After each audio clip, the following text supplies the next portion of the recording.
آیت دیکھیے، آیت نمبر 17، چنانچہ تم انہیں قتل نہیں کیا، تم نے انہیں قتل نہیں کیا بلکہ اللہ نے انہیں قتل کیا ہے، اور جب آپ نے یعنی رسول اللہ صلی اللہ علیہ وسلم نے مٹھی بھر خاک ان کی طرف پھینکی تھی تو وہ آپ نے نہیں پھینکی بلکہ اللہ تعالیٰ نے پھینکی، تاکہ وہ مومنوں کو اپنی طرف سے اچھے انعام سے نوازے۔ بے شک اللہ تعالیٰ خوب سننے والا، خوب جاننے والا۔ یہ بات تھی، اور بے شک اللہ کافروں کی چال کمزور کرنے والا ہے۔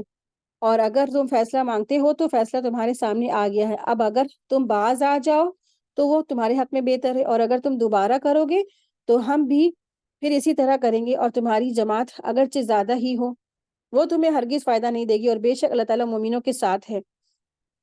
اے ایمان والو، اللہ اور اس کے رسول کی اطاعت کرو اور اس سے منہ نہ پھرو جبکہ تم سن رہے ہو، اور تم ان لوگوں کی طرح نہ ہو جانا جنہوں نے کہا کہ ہم نے سن لیا حالانکہ وہ سنتے نہیں تھے۔ بے شک اللہ تعالیٰ کے نزدیک زمین پر چلنے والے میں بدترین وہ ہیں بہرے گونگے ہیں جو عقل نہیں رکھتے ہیں، اور اگر اللہ تعالیٰ ان سے کوئی بھلائی پاتا تو انہیں وہ ضرور سننے کی توفیق دیتا، اور اگر انہیں سننے کی توفیق دے دیتا تو وہ ضرور منہ پھیر کر بھاگ جاتے۔ اے ایمان والو، تم اللہ اور اس کے رسول کا کہنا مانو جب وہ تمہیں یعنی اس بات کی طرف بلائے، اس معاملے کی طرف بلائے جو تمہیں زندگی بخشتا ہے، اور تم جان لو کہ یقیناً اللہ بندے اور اس کے دل کے درمیان روک ہوتا ہے، یعنی بیچ میں اللہ تبارک تعالیٰ ہوتے ہیں، اور یہ بھی کہ تم اس کے حضور اکٹھے کیے جاؤ گے، اور اس فتنے سے ڈرو جو تم میں سے خاص طور پر صرف ان لوگوں کو نہیں گھیرے گا جنہوں نے ظلم کیا ہے، اور جان لو بے شک اللہ تعالیٰ سخت سزا دینے والا ہے۔ تو ان آیات میں دراصل اللہ کی اور رسول صلی اللہ علیہ وسلم کی اطاعت کا فائدہ بیان کیا گیا ہے، یعنی جو سچا مومن ہوتا ہے اسے ہمیشہ زندگی نصیب ہوتی ہے، اور سچا مومن وہ ہے جو اللہ اور اس کے رسول صلی اللہ علیہ وسلم کا فرما بردار ہے، اور عملی طور پر قرآن اور سنت رسول صلی اللہ علیہ وسلم کی پیروی کرتا ہے۔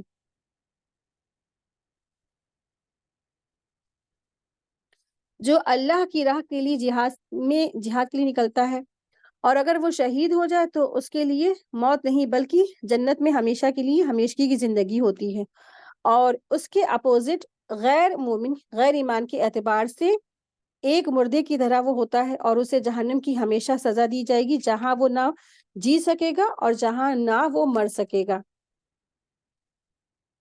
اور یاد کرو جب تم بہت تھوڑے تھے، زمین میں کمزور سمجھے جاتے تھے، تو تم اس بات سے ڈرتے تھے کہ کہیں لوگ تمہیں اچک نہ لے جائیں، تو اللہ تعالیٰ نے تمہیں ٹھکانہ دیا اور اپنی مدد کے ساتھ تمہاری تائید کی، اور تمہیں پاکیزہ چیزوں میں سے رزق دیا تاکہ تم شکر ادا کرو۔ اے ایمان والو، تم اللہ تعالیٰ اور اس کے رسول صلی اللہ علیہ وسلم سے خیانت نہ کرو، اور تم آپس کی امانتوں میں خیانت نہ کرو جبکہ تم جانتے ہو، اور جان لو یقیناً تمہارے مال اور تمہاری اولاد کیا ہے، فتنہ ہے۔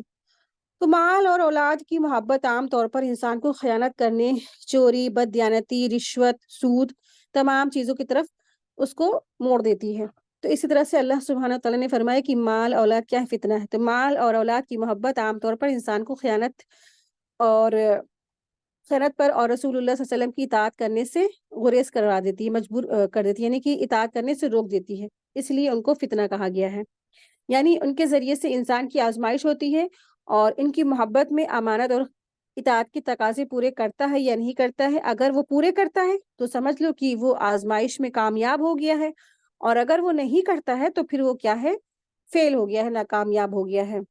تو اللہ سبحانہ تعالیٰ فرما رہے ہیں کہ یقین جانو تمہارے جو مال ہیں، تمہاری اولاد ہے، کیا ہے، فتنہ ہے۔ مال اگر زیادہ ہے تو فتنہ ہے، مال اگر کم ہے تو بھی فتنہ ہے، ٹھیک ہے، تب بھی آزمائش ہے، کہ بندہ کیا کرتا ہے، ہر ایک کے در در جا کے مانگتا ہے، ناشکری کرتا ہے، رونا روتا ہے، یا اللہ کا شکر گزاری کرتا ہے۔ مال زیادہ ہے تو حقوق العباد ادا کرتا ہے، جہاں اللہ نے حکم دیا وہاں خرچ کرتا ہے، یا صرف اپنے ہی اوپر اسراف اور تفریط میں خرچ کرتا رہتا ہے۔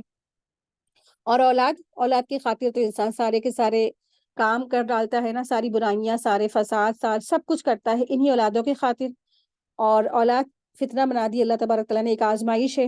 تو اگر اولاد کیا ہے، نیک ہے، صالح ہے، اور انسان جو ہے ان کی پرورش حلال مال سے کر رہا ہے، کسی طریقے کا چوری، مکاری، جھوٹ، فریب نہیں کر رہا ہے، تو الحمدللہ وہ آزمائش میں کامیاب ہو گیا۔ لیکن اگر اولاد کیا ہے، اس کی پرورش اچھی نہیں کی، اس کو اچھی تعلیم نہیں دی، اس کو بس دنیاوی بنا کے رکھ دیا ہے، دین سے بہت دور ہے، ایک کلمے کی بھی اس کو معنی معلوم نہیں اور نماز سکھائی نہیں, دنیا داری بس بنا کے رکھ دیا ہے. بڑی سے بڑی پڑھائی تو پڑھائی, لیکن دین نہیں اس کو تعلیم دی. اور پھر اس کی ہائیسٹ ایجوکیشن کے لیے تمام طرح کے چوری ڈکیتی فریبی رشوت جھوٹ مکاری فراڈ سود سب کچھ کیا. تو یہ کیا ہے؟ فیل ہو گیا, یہ آزمائش میں فیل ہو گیا. تو اللہ سبحانہ تعالیٰ فرما رہے ہیں اور جان لو بے شک اللہ تعالیٰ ہی کے پاس بڑا اجر ہے. اے ایمان والو, اگر تم اللہ سے ڈرو تو وہ تمہارے لیے کسوٹی ہے, یعنی حق کی دلیل بنا دے گا اور تم سے تمہاری برائیاں دور کر دے گا اور تمہیں بخش دے گا, اور اللہ تعالیٰ بڑے فضل والا ہے. اور اے نبی صلی اللہ علیہ وسلم یاد کیجئے, جب وہ لوگ جنہوں نے کفر کیا آپ کے بارے میں تدبیر کر رہے تھے تاکہ وہ آپ کو قید کر لے یا آپ کو قتل کر دے یا آپ کو مکہ سے نکال دے, اور وہ تدبیریں کر رہے تھے کہ اللہ تعالیٰ کی بھی تدبیر کر رہا تھا, اور اللہ تعالیٰ بہترین تدبیر کرنے والا. یہ آیت اس طرف اشارہ ہے جب دارالندوہ میں مشرکین مکہ نے رسول اللہ صلی اللہ علیہ وسلم کے خلاف مکہ میں ہی کیا کی سازشیں کی تھی, رسول اللہ صلی اللہ علیہ وسلم کو یا تو قید کر لے یا ان کو جان سے مار دے. پھر تمام انہوں نے پلاننگ کر دی, لیکن اللہ تبارک تعالیٰ فرما رہے کہ اللہ تبارک تعالیٰ سب سے بہترین پلاننگ کرنے والا ہے. اللہ سبحانہ تعالیٰ نے آپ صلی اللہ علیہ وسلم کو ہجرت کروا دی, اور پھر آپ صلی اللہ علیہ وسلم ساتھ خیریت کے مدینہ کی طرف انہوں نے رخ کر لیا, اور اللہ تعالیٰ نے آپ صلی اللہ علیہ وسلم کو ان ساری باتوں کی خبر پہنچوا دی کہ اس طرح سے یہ لوگ پلاننگ کر رہے ہیں. آیت دیکھیں, آیت نمبر 31. اور جب ان پر ہماری آیتیں پڑھی جاتی ہیں تو وہ کہتے ہیں یقیناً ہم نے سن لی, اگر ہم چاہیں تو اس طرح کا کلام ہم بھی کہہ سکتے ہیں. یہ تو کیا ہے, اگلوں کی یعنی پہلوں کی جو گزر گئے ہیں لوگوں کی داستانیں ہیں, اساطیر الاولین کہا تھا انہوں نے.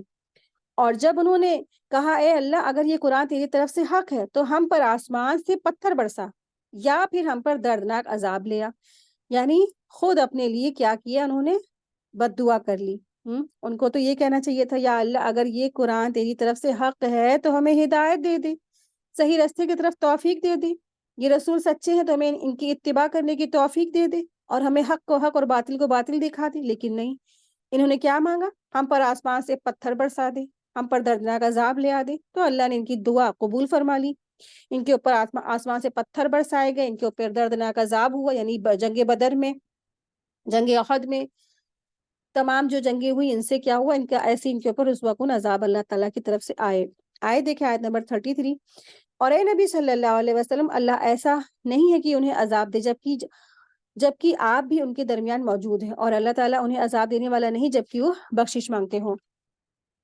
اور ان کے لیے کون سی وجہ ہے کہ اللہ انہیں عذاب نہ دے جبکہ وہ لوگوں کو مسجد حرام سے روکتے ہیں, حالانکہ وہ اس کے متولی نہیں, اس کے متولی تو متقی لوگ ہیں لیکن ان میں اکثر لوگ نہیں جانتے ہیں. اور بیت اللہ کے پاس ان مشرکوں کی نماز کیا ہے, سیٹیاں اور تالیاں بجانے کے سوا کچھ نہیں ہے, چنانچہ تم عذاب چکھو اس کفر کی وجہ سے جو تم کرتے تھے. بے شک جن لوگوں نے کفر کیا وہ اپنے مال خرچ کرتے ہیں تاکہ وہ لوگوں کو اللہ کے راستے سے روک دیں, تو وہ بھی اور مال خرچ کریں گے, پھر ان کے لیے حسرت یعنی افسوس کا سبب ہوگا, پھر وہ لوگ مغلوب ہو جائیں گے. اور جن لوگوں نے کفر کیا وہ جہنم کی طرف اکٹھے کیے جائیں گے تاکہ اللہ تعالیٰ ناپاک کو پاک سے الگ کر دے, اور ناپاک لوگوں کو ایک دوسرے پر اوپر تلے رکھ کر مجموعی ڈھیر لگا دے, پھر انہیں جہنم میں ڈال دے. یہی لوگ خسارہ پانے والے ہیں.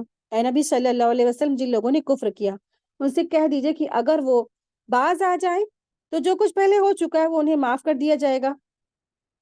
اور یعنی باز آ جانے کا مطلب یہ ہے کہ مسلمان ہونا, جس طرح حدیث میں بھی ہے کہ جس نے اسلام قبول کر کے نیکی کا راستہ اپنا لیا تو اس سے اس کے گناہوں کی باس پرس یعنی پوچھ تاچھ نہیں ہوگی جو اس نے زمانے جاہلیت میں کیے ہوں گے, اور جس نے اسلام لا کر بھی برائی نہیں چھوڑی اس سے اگلے پچھلے سب عملوں کا سوال ہوگا. یہ بخاری کی حدیث نمبر 6921 ہے.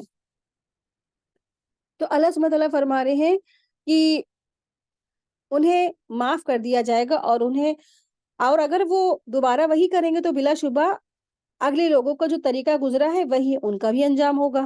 اور تم ان سے لڑو یہاں تک کہ شرک کا یعنی کہ فتنہ نہ رہے, شرک ختم کر دیا جائے اور سارے کا سارا دین اللہ ہی کا ہو جائے. پھر اگر وہ کافر باز آ جاتے ہیں, اور بے شک اللہ تعالیٰ ان کے کاموں کو خوب دیکھ رہا ہے, اور اگر وہ منہ پھیر لے تو جان لو یقیناً اللہ تعالیٰ ہی تمہارا کارساز ہے, اور بہترین کارساز تو اللہ تعالیٰ ہی ہے، یعنی کہ بہترین کارساز اور بہترین مددگار تو اللہ تبارک تعالیٰ ہی ہے۔ اسی کے ساتھ ہی آج کی ہماری کلاس مکمل ہوئی۔ وآخر دعوانا ان الحمد للہ رب العالمین، سبحانک اللہم و بحمدک، اشہد ان لا الہ الا انت، استغفرک و اتوب الیک۔ السلام علیکم ورحمۃ اللہ وبرکاتہ، جزاکم اللہ خیرا کثیرا کثیرا۔